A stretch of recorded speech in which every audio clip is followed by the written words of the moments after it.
Alors, mon expérience avec le Parent Céleste euh, va commencer après mon retour d'Italie, où j'étais et où j'ai passé quelques années. Quand je suis rentré en Côte d'Ivoire, un matin de l'année 2013, j'ai dit à mon épouse que nous allons quitter la capitale Abidjan pour une ville de l'intérieur du pays, notamment la ville d'Issia, et qui est située à 367 kilomètres d'Abidjan. Et c'est comme ça donc nous sommes venus à Issia. Et déjà, un matin de 2010, pendant que j'étais encore en Corée, et plutôt en Italie, j'allais dire, j'ai vécu une expérience personnelle. Je partais au travail à 4 heures du matin et j'ai entendu dans mon cœur cette voix qui me disait, mon fils, si ta vie est en accord avec ma volonté et que tu souffres, je souffre avec toi. Mais si ta vie est en désaccord avec mon volonté,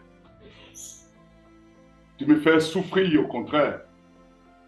Et cette expérience-là m'a permis donc, à mon retour en Côte d'Ivoire, de chercher véritablement à me mettre au service du Parent Céleste.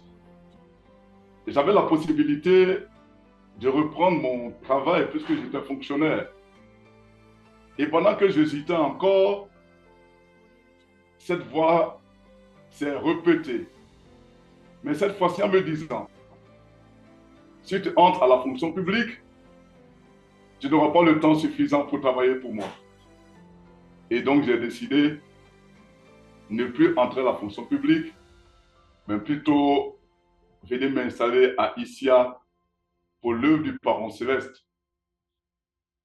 Mon épouse et moi sommes venus à Issia sans y connaître personne. Nous sommes venus pour poser les bases de la providence. Cependant, nous avions déjà un frère qui malheureusement est entré dans le monde spirituel plusieurs années auparavant. Et certainement également, le choix de cette ville-là était venu également de son inspiration. Et lorsque nous sommes arrivés donc à Issia, nous avons, dans un premier temps, cherché à avoir une base financière. C'est ainsi que mon épouse, étant allée en fundraising dans un village, elle va croiser une sœur. Et lorsque la sœur l'a vue, la sœur va lui demander, mais madame, vous êtes de l'église de l'unification? Elle dit au départ, elle a tiqué, mais après elle a dit oui. Elle dit, mais pourquoi l'on poser cette question? Elle dit, en général, ce sont les enfants du révérend Moon et de la mère Agda Ann Moon qui font ces activités pour se prendre en charge. Et moi également, je suis membre de l'église, mais depuis le décès de notre leader, nous sommes pratiquement livrés à nous-mêmes. Et c'est comme ça donc, la première porte s'est ouverte. Et depuis cette année de 2013 jusqu'en 2024, notre vie de foi, les expériences que nous avons vécues avec le Parent Céleste et avec nos bien-aimés vrais parents du ciel de la terre de l'humanité, a impacté la ville. Aujourd'hui, nous travaillons beaucoup avec la radio locale, qui est la Voix du Rocher. Mais également, l'accès à cette radio n'a pas été facile. La première fois où je suis intervenu à la radio et que j'ai proclamé les vrais parents, Le lendemain, au dire du journaliste qui m'a reçu, un certain nombre de pasteurs est allé le voir pour lui dire pourquoi est-ce que tu laisses ce pasteur de Moun-là venir intervenir à la télévision, à la radio plutôt. Et le journaliste lui a dit, leur a dit plutôt, si vous venez solliciter son interdiction à la radio, c'est que le message qu'il a porté est un message de vérité. C'est ainsi donc que nous avons initié une émission qu'on appelle le tabernacle, qui nous permet tous les dimanches pratiquement d'intervenir à la radio. Au départ, nous étions plusieurs pasteurs de différentes églises. Mais aujourd'hui, principalement, c'est nous qui intervenons à la radio.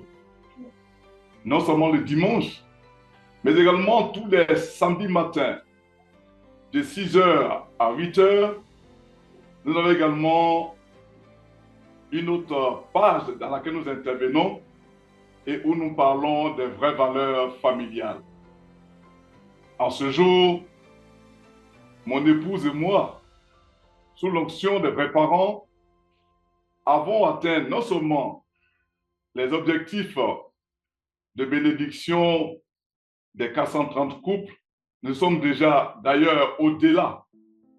Nous avons également pu libérer nos ancêtres, nous les avons bénis, nous les avons reçus, et nous sommes passés à une autre étape, celle de témoigner aux pasteurs.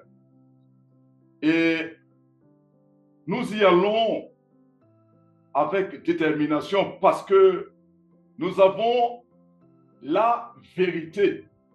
Nous n'avons pas une vérité, mais nous avons la vérité du principe divin qui, au dit de nos bien-aimés vrais parents, si il est bien appliqué, il apportera les solutions au monde d'aujourd'hui. Il n'y a pas longtemps, nous avons organisé un séminaire qui a réuni une douzaine de pasteurs. Nous les préparons pour un séminaire de 21 jours et nous continuons ce travail également.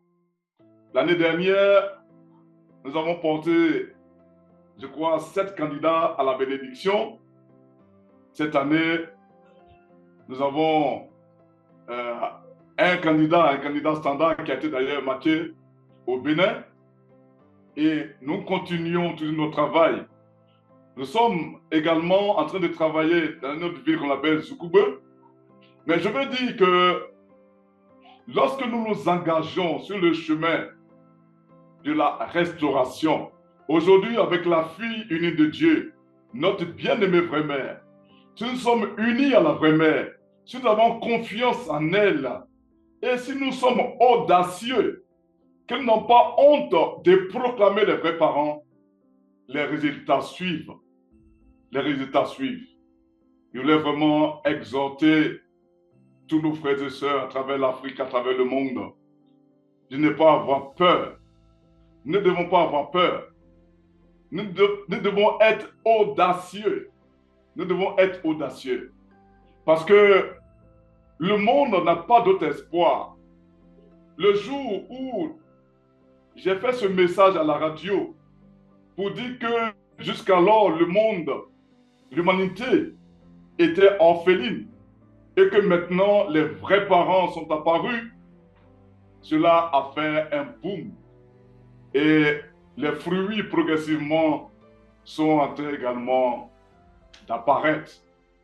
Donc, chers frères et sœurs, chers leaders, je voulais donner ce soir ce témoignage pour encourager toutes les familles bénies centrales, pour encourager tous les membres de la sainte communauté, pour encourager tous les leaders au niveau le plus élevé d'être audacieux, de parler des vrais parents, parce que l'espoir de l'humanité, l'espoir du monde n'est nulle part ailleurs qu'avec nous.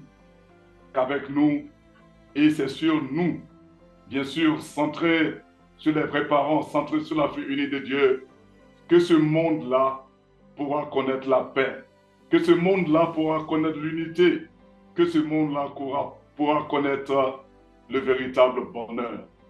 C'est sur donc ce mot, je veux vous remercier pour votre écoute et souhaiter une bonne suite de veillée à tout le monde. Merci infiniment.